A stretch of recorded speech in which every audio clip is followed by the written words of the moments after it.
Good morning. And Mark, it's great to have you on the Asset Mindset podcast. I love what you're doing. I love when you talk about your stories and your experience, and especially having a fellow author on with Unsealed.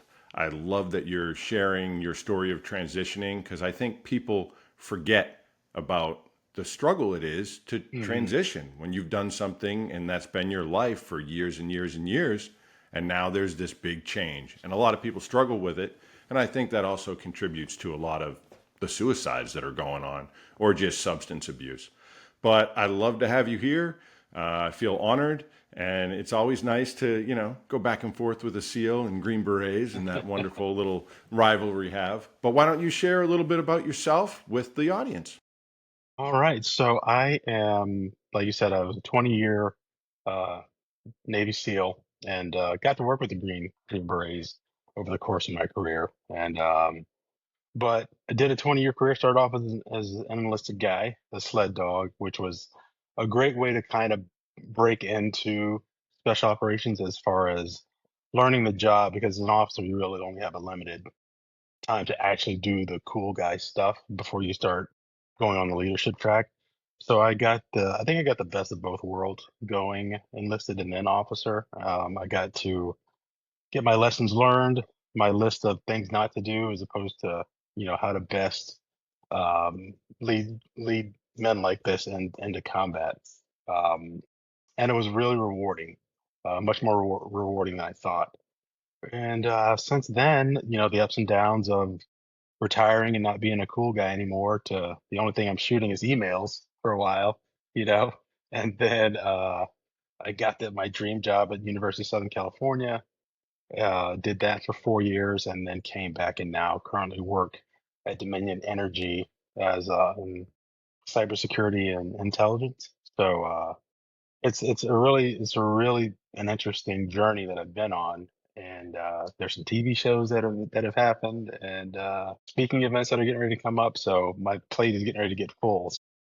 But whenever I see an invite from Danny, I roger up for that because they're always interesting, and it's always great to meet new people. Well, it's great to have you here. So I'm going to start by asking, what was the moment you first realized you were mentally stronger than your circumstances? It, I think when I got to Buds and actually got to the actual challenge of it, because you never know what you're going to expect. And even though it was the hardest thing I've ever done, it wasn't I wasn't at the end of I didn't hit 10. I didn't get into the red where I couldn't continue. And once I realized that even though the instructor staff, as professional as they were, their job is to either facilitate you graduating or facilitate you leaving. Um, and once I realized that if I ask for help, they're going to provide it, and I was physically and mentally able to do it, then I just took it into chunks that I could manage, as opposed to eating the entire elephant, the 6-month elephant. I just took it off into 3 or 4 hour chunks that I could manage, which every time my stomach growled, it was almost time to eat.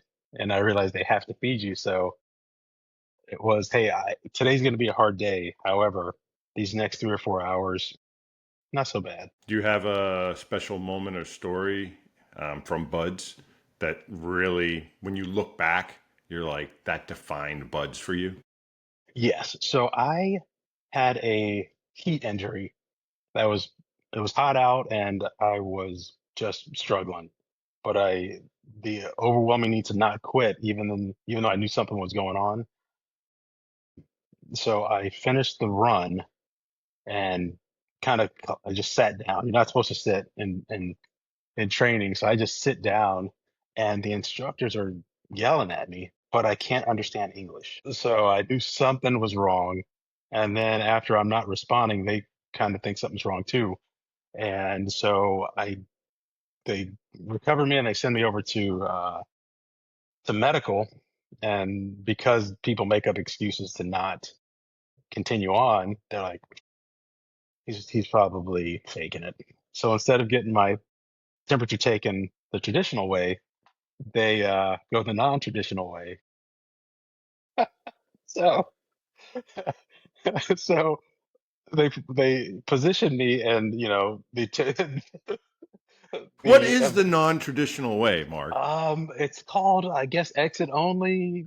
I don't know how It's PC for the this is. listeners. Yeah, it's exit only, some backdoor action, um, all non-voluntary, right?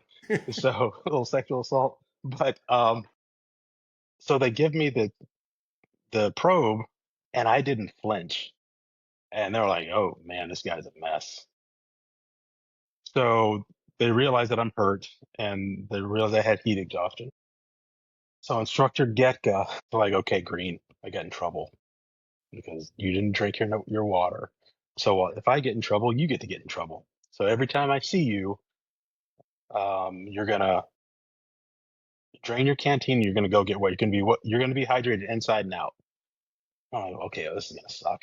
So and he just kept showing up. So I'm having to force hydrate. And there was a gentleman named Senior Chief Mink, uh, plank owner at the development group, legend in the teams. And he said, "Hey, Green, come on over here." And I was like, "Yes, sir, Senior. How you doing?" He's like, "Look, you are always giving 100%." He's like, "I don't know if you're just too dumb to throttle it back when you don't need to, um, but I also understand that you're not, you have a confidence problem. You're crushing everything, but you're just not 100% sure of yourself." So he looked around and said, "If you tell anybody about this, I'm going to deny it." And he picks up this thing of something called bullfrog. And he's like, Everybody I've given this bullfrog to has graduated." And he handed it to me. It's like, "And now I'm giving it to you." He's like, "Now get your ass out of here and go graduate." At that moment, it was like, oh, like the final thing of the code of how to get through this place had finally hit me. It was just that one act of not so much kindness, but like confidence. Hey, I'm confident. I see things in you that you don't quite see in yourself, and you're going to make a great SEAL. And you just need this one little push. And here it is. And that was, after that moment, there was never any doubt on if I was going to graduate. I wasn't planning on getting rolled. And I just started, I mean, it went from, hey, I was the gray man, I was just surviving, to, hey, I'm close to the top of my class. And being 6'2", 200 and something pounds, that course is not designed for me, right? Um, I think the average SEAL is 5'9", 165 pounds, dark hair, dark eyes. It's like a factory, right? So, um, but I just couldn't be stopped after that moment. And What then, a great story. yeah, and Senior Chief Mink, I after it was all done, I went up to him. I was like, "You, that one day that you gave me this bullfrog, completely changed my life." And it did change my life because it didn't only translate to buds, it translated to everything. I can do everything. That wall that so many of us hit, that you can't accomplish something, that one moment completely demolished all of that. And that was my defining moment. Like I said, not only the buds, but and everything I chose to pursue, or things that were thrown on me that I didn't quite want to do. That bullfrog and that moment was the defining one. That's great. That's powerful right there. And it's incredible when you have somebody that takes you under their wing and gives you a little Hmm. pep talk or is just mentoring you.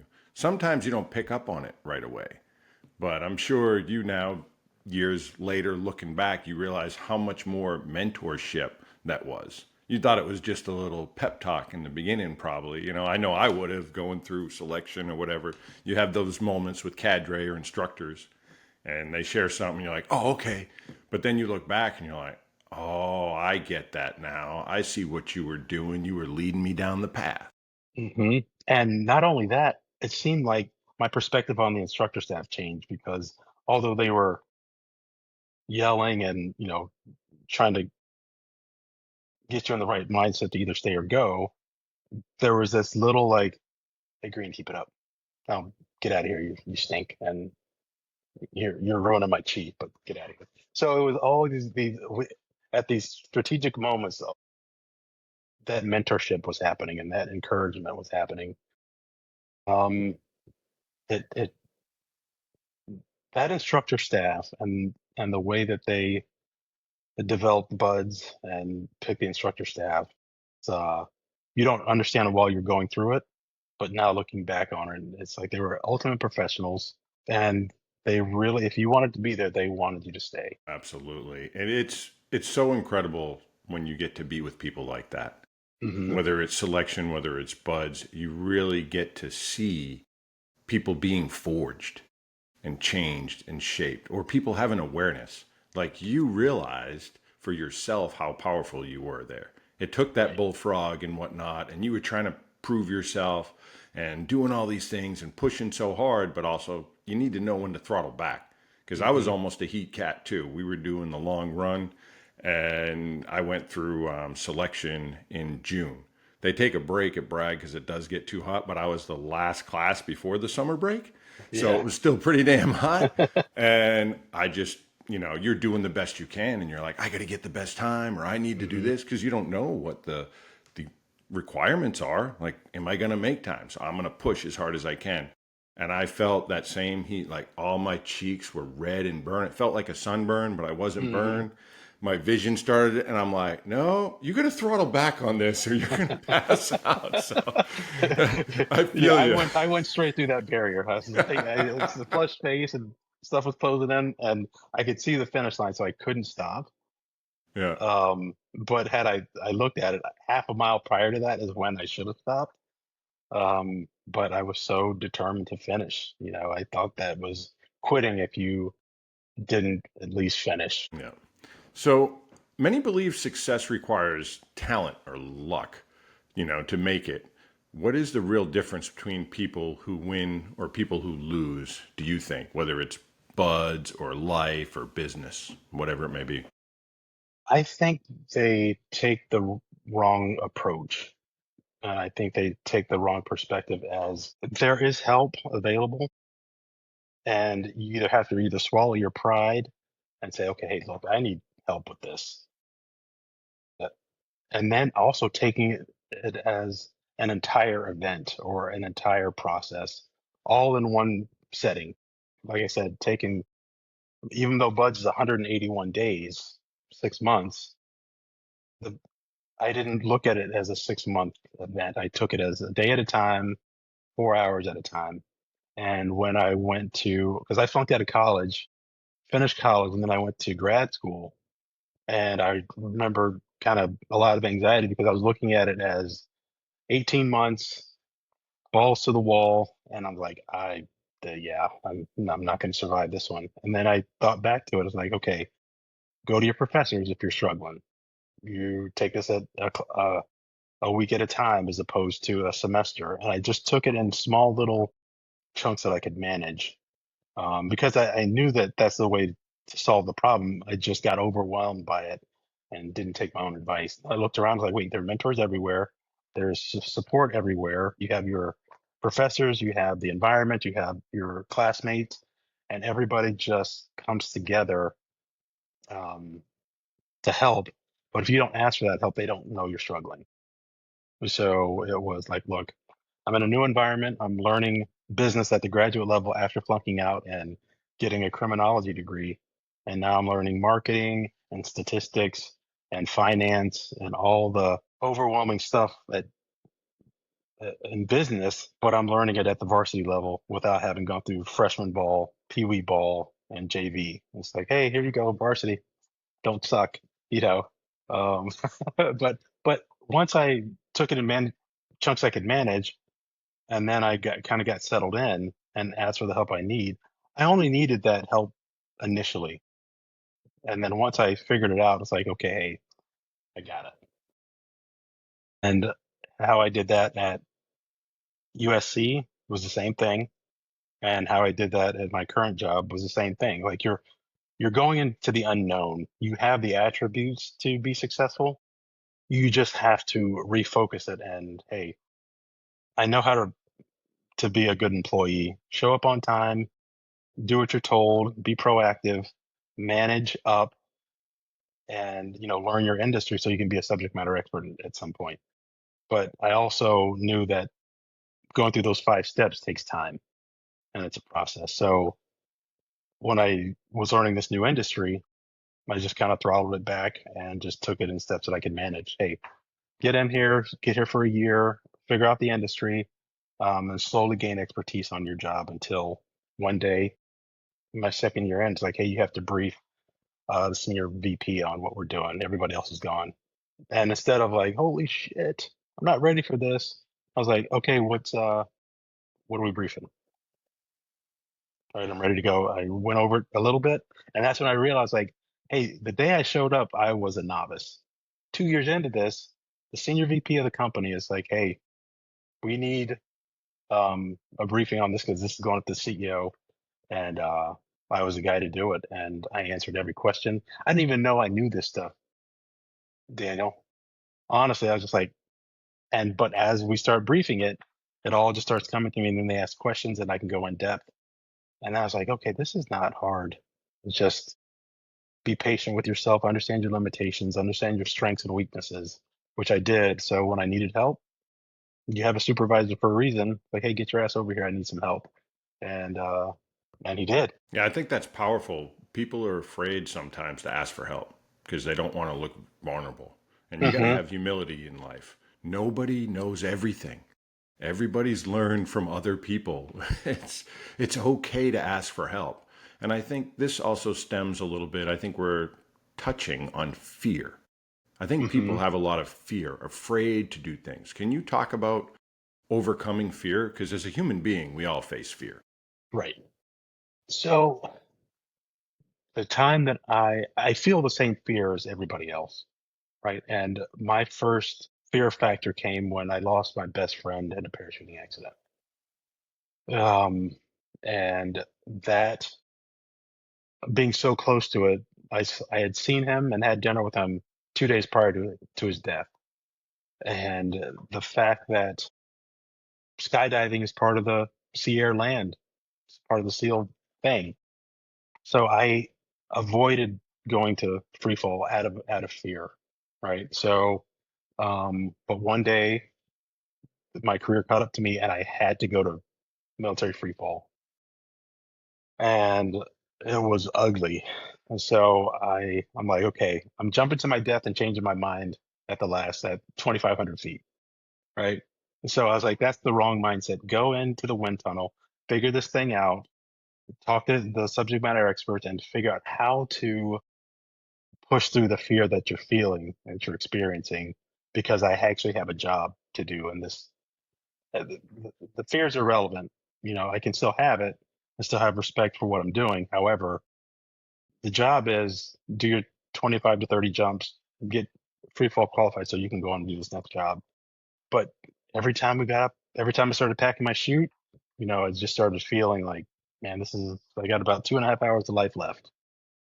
And we'd go up in the Twin Otter, hit 12,000, and every single time that jump master said jump, I jumped. And the fear was overwhelming for the first 10 jumps. And then, like, okay, 15, I'm starting to get the hang of it. 20, like, this is awesome. Right. But still, every time I got up to 12,000, I was still nervous. I'm like, hey, this could be the last jump I ever do. But I wanted to be successful, and I had people that relied on me. It wasn't just about me, it was about my teammates and the mission, and that overrode that fear. And there's a lot of things I do that I'll start just so I'll finish. Because like my dad told me, my first day of football practice, he said, once you start something, there's no quitting. So sometimes I'll start something that I don't want to do just because once I start, I can't quit. And, that has translated throughout my entire life. So now that, um, even though I didn't want to go to free fall, once I started that first day, okay, that part of the equation is done. There's no quitting. You have to figure this thing out. And going to sniper school or becoming an officer, going down range for the first time. You land at BIAP, and it's on at that point. and you don't sometimes it's spicy out on Route Irish, but you still have to take that drive. So fear is there. I think it's necessary, but I think the mindset that you need to overcome that fear and still do the job, I think that's what's more valuable. Absolutely. And I think fear gives us a chance to demonstrate courage and Hmm. bravery. That's what really defines, because like you said, everybody has fear. Yeah. My first jump out of a plane, I was like, this could be the last thing I ever do, just like Uh-huh. you. And I learned a lot about life. I learned a lot about me. Am I at peace? Have I lived the life I want to live? Am I going to change, or what am I going to do? And having that fear is actually a healthy thing. I think people demonize fear too much. I don't Yeah. know if you'd I agree with agree. that, but I I don't totally think agree. fear is this horrible, evil thing. It's there to learn, it's there to motivate sometimes. And I think it's a chance to grow, because when you get to be brave and courageous and accomplish something that you were scared of, I mean, how'd you feel when you graduated, free fall? It was Probably, awesome. yeah, Yeah. I was like, I amazing. don't Like, want to. I Yeah. did it. It's exactly. So, any listeners out there, please realize that you may have fear, but face it. This is your chance to be brave, be courageous, be like Mark, be like all the other people that have faced fear. You're not alone. You can do it. You absolutely can overcome your fear with bravery and courage, and you will be glad you did. Trust me. And I want to add one more thing to that because everything that I've had a healthy fear of, or even an unhealthy fear of, there was a level of respect for what I was getting ready to experience. Going through Buzz was like, this is going to be the hardest thing I ever do. There was fear there, but it's like, hey man, you feared because, in my turn, it manifested its respect for what I was doing. I feared being a parent, right? That was probably one of my biggest fears because I had no idea what I was doing. But it's because I respected the role that I was going to take as a father. And, going into combat, you respect the enemy um, because they have a plan too. So whenever I felt that fear, it's like, okay, there's fear there, but there's also a respect for what I'm getting ready to do. Very well said. So let's transition a little bit. Tell me about starting your book. I know writing a book is a lot of work. It takes a lot of time. It takes some bravery and courage because you got to put things out there and you're going Hmm. out in the world. So share your story about becoming an author and writing Unsealed. I My journey in Unsealed started when I was at the University of Southern California. I don't know if you know this gentleman named Michael Gervais. He's one of those mindset gurus. Real good guy. Um, so he was giving a speech in class, and at the Q&A session, one of the students said, "Hey, what's it like for special operators to what's their mindset?" He's like, "Funny you should ask. We have one right here. He's going to tell you all about it." And I was like, "Oh, that's awesome. There's another team guy or somebody in here." And he's like, "Mark, after the break, go come on and tell your story." I was like, "You motherfucker." Um, so I went, Voluntold. yeah. So I went and I told my story, and it was quick, but it was the catalyst. And then later on, I think it was when Kobe Bryant was still alive, he could not make a speaking event. So my friend called like, "Mark, our guy canceled. Will you come out and speak to the class?" And I was like, okay. So I show up, do my event, and I had such a great time. And at the end of the semester, he asked the students, they said, "Hey, who was your favorite speaker of all the people we've had? Who was your favorite?" Like 85% of the class said, "We'd love to have Mark come back." I was like, really? So that started an annual. So every semester I did it. And then when I left, I still came back yearly. And this gentleman I met, his name is Bobby. And he heard me speak and he's like, "Mark, to, you have to write a book." And I was like, no, I don't. I think so many people have much more interesting story than I have in the space. Rich Diviney is out there. Uh, Jocko was dominating the space and Goggins. And I was like, their story seems to be much more interesting than mine. And so I'm just going to hold off. I'm going to do my speaking events and just be the quiet guy, the gray man in the corner. And finally, Bobby calls me up on Christmas break, coming up on Christmas break, and he said, "All right, I've had enough of you telling me no." He's like, I've interviewed 5 ghostwriters, interview them, pick one, and write your book." And he's like, "You have until July." And the 12-year-old Mark said, "Well, you're not the boss of me. I'm not going to do anything." But then I took it as, wait a second. And he was so enthusiastic and he funded the whole thing. And he said, just get your story and get it down because people need to hear it. Like, okay, huge fear shot up because one, what am I going to write about? Two, is it going to suck? And three, I'm going to have to pass the scrutiny of my teammates because I have to be very authentic because as soon as somebody reads it and team guys and your our brothers are going to call bullshit Oh right yeah. away. Yeah, you Yeah. fake stuff in a book, Yeah. you're gonna Yep. Yeah. you're And gonna they can get point caught. right to it. Yeah. Yeah. So, and then I reached out to Jack Carr, who was a classmate of mine, because I saw a podcast. And I was like, Jack, how do you write a book? And in the podcast, he said, always find your theme of your book and have everything center around the theme. And he said, in Terminal List, it was revenge. Everything in the story, every aspect of that book from the protagonist was, hey, revenge. So then as I'm going through the process, it was like transitioning's hard. And one day I woke up and I was like, transition. And then once I had my theme, everything was written around that theme.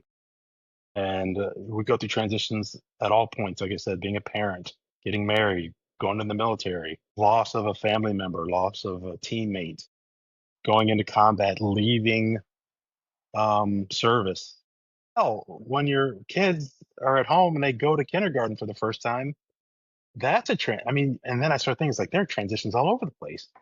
So then I got the structure down, and then Shelby and I just went about writing and refining. And I think the hardest thing was I could write academically. Here are the facts, and here's what you're supposed to say. And robot Mark writing a book, right? So she said, "Well, Mark, you're talking at your audience." I was like, "What the hell does that mean?" And she's like, "There's no emotion in here. There's no part of you that's in this. You're just giving facts." And once that resonated with me, I was like, "Okay, well, how do I do that?" So then we went through the process, and I'd write a chapter, and she's like, "This is great. This sucks because I can't feel anything." So like, do me a favor. What does right look like? All right. So because I'm failing and we're wasting time, we can go through this back and forth, or you can just show me what right looks like. I can get a picture in it, and then we can go from there. So we had this exercise, and she wrote a passage, and then I was just like, got it. I got it. And I woke up one day, and my first story, I picked up my phone and just dictated it into the phone because I didn't want to lose it. It was 2 in the morning. And then once I wrote that chapter, sent it to her, and she's like, "I'll go write your book." And that's how I learned how to express emotion because in our line of work, emotion is has no value. It has no value on how you make decisions. Actually, it can be detrimental to how you make decisions. So in the selection process, part of that process is, hey, we need to beat the feelings out of these guys so they can be strategic, be logical, chaos is happening. They need to rely on their training and make the best decision despite what's going on. So 20 years of that, you lose that perspective on, hey, how do I feel about doing this room entry or how do I feel about going on this target? That's irrelevant. So when I had to go back to um, tapping into that emotional side, it was a Herculean effort because I just forgot how to do it. And I couldn't find the point where it was relevant anymore. The facts are relevant, time on target, the planning process, the execution, all that stuff that's relevant. The emotional side of how I feel about it, meaningless. And so tapping into that was really, really challenging. I think to this day, I still have trouble with it, but I have 3 daughters, so I have to figure that emotional stuff out, right? Absolutely. I have two daughters too, so I feel you. This morning I Yeah. made them breakfast. We got some snuggles in because I told them I'm going to be working and busy today doing recordings and doing the podcast. And speaking of podcast, please pause, go underneath and look at the description. You'll find all kinds of stuff and information on Mark, links, where you can get his book. Check him out for speaking and whatnot. And also don't forget to follow, like, and subscribe the Asset Mindset Podcast. And please share with anyone you think may need to hear this because there's some really good nuggets coming out. Mark, you're doing a great job here sharing your knowledge. I can see why you were the favorite speaker. Thank you. Thank you. You're welcome. But so let's talk a little more about your book because I notice you have like I believe it's 6 different things that you talk about in Hmm. transition, and you start off with like isolation Yeah. and what people go through. So if you want to key in on some of those big things that people, like you said, your book, yeah, it's about transitioning, but you transition in all different parts of life. So let's give the listeners some of that. Okay. So do you want to just start off with the isolation piece? Sure, do it up. Okay. So, and this is my process, and it works for me because as an introvert, I need to be by myself to work things out. So what I do is I engorge myself on all the information I'm going to need, right? And like, where do I want to live? What do I want to do? Um, what's my skill set? What do I need to learn to thrive in this next endeavor? And I take all and I what if it to death, right? So I'm just full of information. So then I just have to isolate, be it for an hour, be it for a week, and just like, okay, what does this look like? My brain needs to figure this out. And as I start to figure it out, things just start to settle out. Hey, this doesn't make any sense to what you're planning on doing next. So just kind of go ahead and throw that away. And then I come up with a framework of, hey, what are the top 5 things that I need to do to thrive in whatever I'm doing next? Right. So I moved to LA. So like, okay, you have to learn Los Angeles. You're going to work at a university. There's no aggression on a university. So you have to throw all that team guy stuff, all that sniper stuff. That's not going to work here. You're going to have to learn how to collaborate again. You're going to have to be the new guy again. What does that look like? And what's your 5 year plan for what this is going to look like? But, but I had to engorge myself on that information and then isolate myself. And then what I like to call cocooning happens, right? So I take in all that information, engorge myself on it, and it's a stressful thing. Like, oh, hey, I'm going to leave everything I know to go to LA. I don't even like LA. LA's dirty and gritty, and I like Pasadena where I lived. I like USC, but I wanted to carpet bomb the rest of LA. Right? They're like, okay, well, that's not going to work. So I need to take in all that information, isolate, and then go into this cocooning process to process it all. And at that point, I have to go through what I consider a transformation from Mark Greene, the SEAL, to Mark Greene, the non SEAL, who you're not going to go back to that locker room ever again. You're not going to be around 99% of the people you work with are at the top of their game. We're all focused, we're all on the same mission.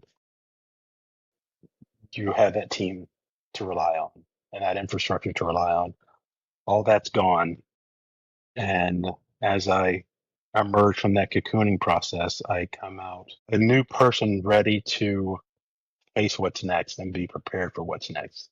But also know that a lot of the things that made me special have atrophied.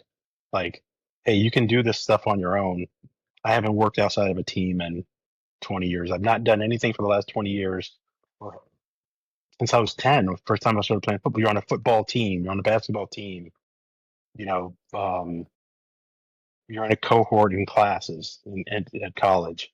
I've done team stuff. How do I do this as an individual?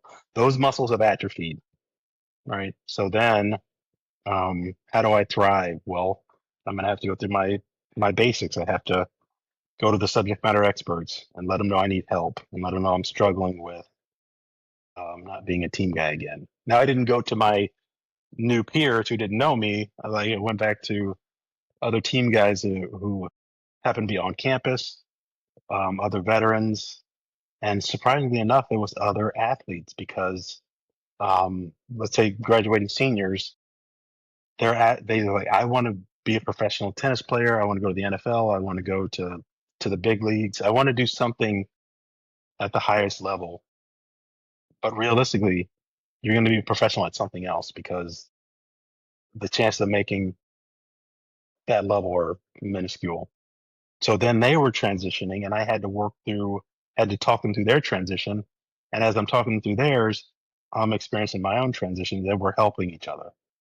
And I just sought help because one, I needed it. I knew I was a novice, and I know I needed to get the subject matter expertise. And that's a process, you know. And finally, I think the most profound thing that ever happened was I had to come to grips with the fact that I was grieving the loss of that prior life. I was sad about not being a SEAL anymore. I was sad about not having the camaraderie and not having the locker room again. I loved jumping on helicopters and doing dumb shit, you know. All the cool stuff we do, I had to say, okay, look, this whatever's new is happening is great, but that last 20 years was also great.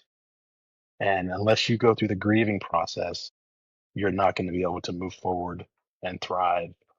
But I didn't come to that realization until much later, till I was almost suicidal because, you know, tried to keep my family together. I was failing at that. I was trying to learn this new job. I wasn't doing great at that. And what do we as team guys do and special operators do when the going gets tough? We pile on more stuff.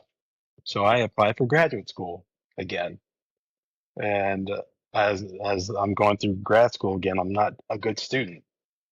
And I came to the realization it's like, what if life is better if I'm not around? Because I felt like I was a burden. And I hadn't felt like that. I never felt like a burden, but I just seemed like I was a burden on everything I touched because I just wasn't able to excel like I had before. And I just wasn't getting it. And one day I had that thought. I was like, man, what if I'm just a burden? And what if everything around me is better without me being here? Then I got a phone call from a dear friend, and it was out of the blue. And my phone was supposed to be in sleep mode, and for some reason it rang because she called twice. And then said, "Hey, are you all right?" I was like, "No, I am not doing well at all. Like, could you do me a suck? Could you do me a favor? I have guns in the house, and I know that this is gonna pass, but I just need, I just need this one aspect of it to not even be an option." And she she was understanding because she had felt the same way and actually made an attempt, survived it. So she knew exactly what I was going through, and she said, "Be there in 30 minutes." So I look at my apartment and I see where the guns are. So I take my key and I just throw it as far as I could, and then I just start walking to Target, which was 15 minutes, 30-minute round trip, and I knew that she'd be there in 30 minutes. So I hit Target and then start walking back. And as I'm walking back, she's pulling up, and she luckily had a spare key, and she just gives me a big hug and said, "Hey, you know we love you around here, right? So like you're gonna be fine. But let me know where the stuff is." I told her where it was. She walked upstairs, grabbed it, grabbed the guns, put them in her car, and she's like, "I'll see you tomorrow." I was like, "You will see me tomorrow." And it was at that moment that I realized I had so much still to give and so much to live for. So one, I had four kids that needed their father around, even though I wasn't going to be married to their mother anymore. My small team at USC needed me. I needed to figure this thing out, and I needed to heal and get better. And it was just that one moment. It was only lasted for 4 hours, two of which I was at work. One I was on the train home. So really, I just had that 1 hour to where I was just at the low point. But even though I was at that low point, I still was like, oh man, my kids. I got to go to a soccer game coming up, and there's things I still had to do. So I knew it was temporary, and just the one phone call that should not have come through because I turned off all my stuff. Um, I realized that people care about me, and they see what I'm going through, and they see my potential, and they know that I'm going to be fine. And I just need um, a catalyst to get from where I was at my low point to back to normal. And that was it. And once I got over that hurdle, I was fine in 2 hours, and um, I started a gratitude log at that moment. And write down everything you're grateful for. And I thought it was going to be like 5 or 6 different things. I had like 2 pages of stuff. And I was like, well, I can't leave all this behind. And from that moment on, I just got back into the Mark that I knew and loved. And then sky was the limit. Wow, what a powerful story. I want to ask you to share more on the burden, because I think that is something that a lot of guys or people, anybody that's dealing with these type of suicidal Hmm. ideology or thinking, like they do feel they're a burden. Yeah. And let's try and help people understand that burden part, and Hmm. then how they are from other ones, which I think what you did with the gratitude journal and the woman that came and said, hey, we love you, we care about you. Like, how do we help people get through that? I'm a burden to no, you are an asset or something positive, and people do care about you. I think one, if you can not isolate yourself from, because I started to isolate myself, which was abnormal for me. Um, and I think that was the first thing. I wasn't reaching out to friends anymore. I wasn't being social anymore. I was just going to work and coming home and just kind of sitting in. I was halfway into my old life, and I wasn't fully committed to my new life. So I wasn't thriving on either end of it. And when you are at the top of your game, um, whatever that game is, if you're um, an 18, or if you're a Bravo, or whatever you're doing in the military or in school, you achieve a level of expertise. Um, as you're transitioning from one thing to another, it's so challenging to, one, admit you need help, two, understand that you're mourning the loss of your previous life. Even if you could say, "Oh man, the army was it was a pain in the ass, rucking sucked," but then you start to look back on it, it's like, man, there was so much great in it, and to realize that you're not going to be able to go back to that life again. I think that's where it's easy to isolate yourself and forget that you do have infrastructure, you have people who care about you, and people who would be absolutely heartbroken and devastated if you were to not be around. Um, but for me, once I started realizing what I was grateful for, it just completely changed my perspective because it's on paper. I'm writing. It's like I have my daughter's just starting college. My son is thriving. I have a genius daughter, and I get to go back and visit them. And I'm at this great university, and I have a huge support network. And I have now, even though it's not a SEAL team, USC is its own it's its own city, and it's got its own culture. And I was welcomed with open arms into that culture. And because I was feeling like a burden, I didn't see all the amazing things that were in front of me every single day. And I think once you start to feel like you're burdened, all those lines start to blur and you don't get to see clearly um, how much of an asset you are and how valuable you still are, even though you're not doing the job that you trained and bled for, sometimes literally or gave limbs for. You're like, but you're still valuable. You have so many skills and so many things that translate into what's next that um, I wish guys would have a network to say, "Hey, man, you are you are so valuable to what's next. You're so valuable to me as a friend. You're so valuable to your kids." Um, and just focus on what makes you special. And I lost sight of that. I was so sad about what I was missing. I did not understand what I had in front of me. And then when I realized that, I mean, everything changed. You know, I realized that every time I got off the train and walked onto USC's campus, I had this big, stupid smile on my face because I was like, this place is awesome. And I got to interact with athletes again. I had a mission that I could get behind. Um, I had a new team that needed me, and everybody else kept saying, "Mark, we need your help on this." I was talking to a um, thoracic surgeon.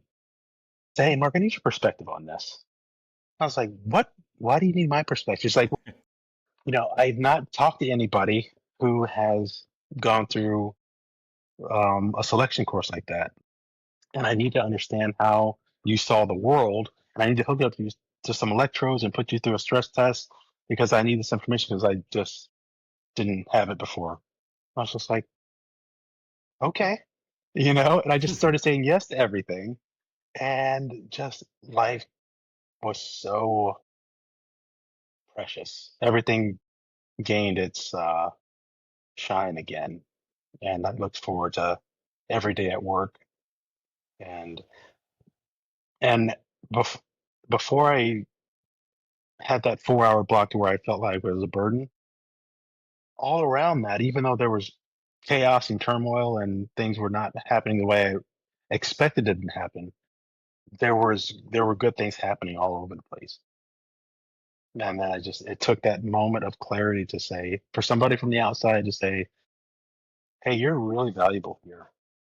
And you can't go around this campus without somebody saying, "Hey, do you know Mark? Great guy." And I was like, okay, so my journey is not done. And I hate that so many people with so much value take a permanent solution to what's often a temporary problem. Well said. Well said. And I think it's so important. I talk about being a page master in my book. And when I Hmm. say that, it's to turn the page in your mind mentally. You're stuck on being a burden and, oh, I used to be special. I used to do this. I used to do that. Amazing things. I was changing the world. And now you're in this transition. So you're not doing all those things. So that's why you Right. feel like a burden or you feel lost or you're lacking. But you're really not. You're transitioning, like you said. And that's where I talk about turn the page. And you turned it to Hmm. gratitude. And gratitude is a very powerful tool. There are so many things. If you're alive, you have something to be grateful for. Hmm. You do. There's anything that you can look around. It can be a family member, it can be a friend, it can be a job, it can be the blue sky that you're looking at, even though you're all alone, and be like, wow, it's actually a really nice sunny day. So, Yeah. gratitude is a powerful tool. And I try and teach people, and I think you're preaching the same thing because the truth is the truth. You got to turn that page in your head, stop being stuck, and reach out to others. They'll Yeah. tell you you're not a burden. And then Right. switch that role where, okay, say I did do something stupid and take a permanent solution to something that's temporary. How would my daughter feel? How would my Hmm. friend feel? How would people at work feel? All the, you know what? You're not a burden to these people. You're really not. You're more of a burden if you leave because now they got to deal with all that stress, the loss, and estate things. And I've lost both my parents, and losing Hmm. someone is not easy. So don't burden people with that, and you are loved. So shift your mind, Get off that you're a burden and go to gratitude, go to love, go to friends, and really change your perspective. It's so powerful. And thank you, Mark, for sharing that story. It's a very emotional, I felt it. I got goosebumps a couple times. I think I still do. But it's people don't understand that. And more power to you. Like, I'm proud of you, brother, for being able to share that because a lot of people hold that in. Like you said, special operators, we'd love to Yeah. shoulder the burden and Hmm. I'll just deal with it. I Yeah. don't even talk about myself. Yeah, I wrote the book, The Asset Mindset, on positivity and thinking like an elite special forces soldier. But you know what? I struggle at times. I wake up tired or I'm achy and sore. I tore my shoulder. Like, we all have it. It's part of the human condition. Yeah. So suck it up, drive on, Uh-huh. and surround yourself with good people. Yeah, because when people feel like a burden and they were high performers, I think because they're not performing in the same way with the same level of expertise that they think they're failing. But you're in the special operations community, your 50% is everybody else's 80 to 90%, and they've taught us so much, and our teammates have taught us so much, and how we approach life and approach problems is so unique. And just apply that to what's next because you're special because the way you think is special. It's not like they can teach anybody to do what we did. The intangible was, hey, how do you solve this very specific problem in dynamic ways that somebody else would be like, I never even thought about that. It's like, you didn't think about that. Why not? You know, um, instead of, if you're taking fire from direct and like the Marines, like charge that hill, special operators were like, well, why don't I just go around the back? Yeah. Simple solution, but you've trained and thrived in that environment for so long that you just have to redirect it because solving problems is what we did. Dynamically solving problems and accomplishing impossible tasks was our normal. So we just have to re-engage and say, okay, I need to refocus this because I'm not going down range anymore. But my new down range is this new job that I'm not a subject matter expert at anymore, or I'm living in a part of the country that I wasn't planning on living in. Um, and like I said, I liked two aspects of Los Angeles when I first got there. And for the first year I was coming out on final approach, coming back from Virginia, seeing my family. Oh, I was like, I'm back in LA. And I just look at the place. I'm just like, okay. But then after a year, I'm coming in on final approach. And I'm like, oh man, I'm back. And I'm like, wait, no, I'm supposed to hate this place. I'm only here temporarily. Right. And then once I started to realize that how cool of a place it was, as weird as LA is, it was the absolute best place for me. As weird as that sounds, because I wasn't in the entertainment rat race, right? I was at a university surrounded by a bunch of cool people doing a bunch of cool stuff, and I was right in the center of it. And it was then the whole city just started to look differently, and the way I approached it looked different because I was grateful for where I was, and everything about me just always comes back to gratitude, right? I was in buds, and as hard as each day was, I'd look around, it's like I'm in San Diego. The sun's bright, and I'm going through the toughest training in the world. But what's the better part of that? I'm working out on the beach with my best friends. I was like, huh, okay, well, that's easy. And that was my mindset of going through this, like Sean, uh, Andy Stump, Jack Carr. Like these are all my buddies, and I'm on the beach working out in San Diego with my boys. What could be better than that? Yeah, And then I absolutely. just, As a young yeah, man, that's like yeah, that's an ultimate high. Like, yeah.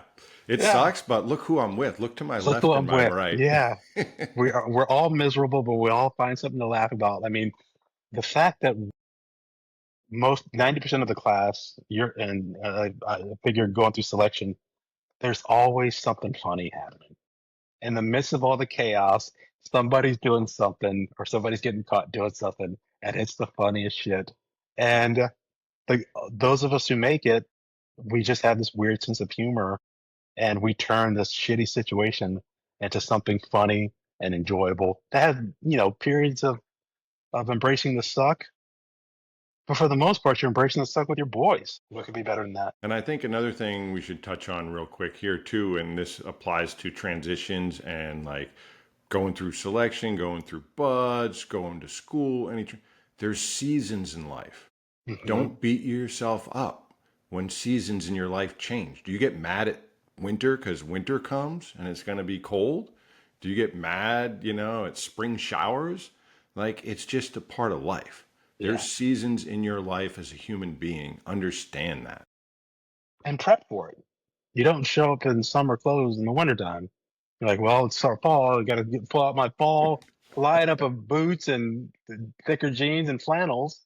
You prep for life that's happening and the transitions and the changes. And being seasonal is the same thing. It's like, okay, well, I can't dress like in Minnesota in December like I am at the beach right now in June. Prep for life because you know what you need to do. Just prepare yourself for it in any way you can. Oh, that's wonderful. And I love how you said prep.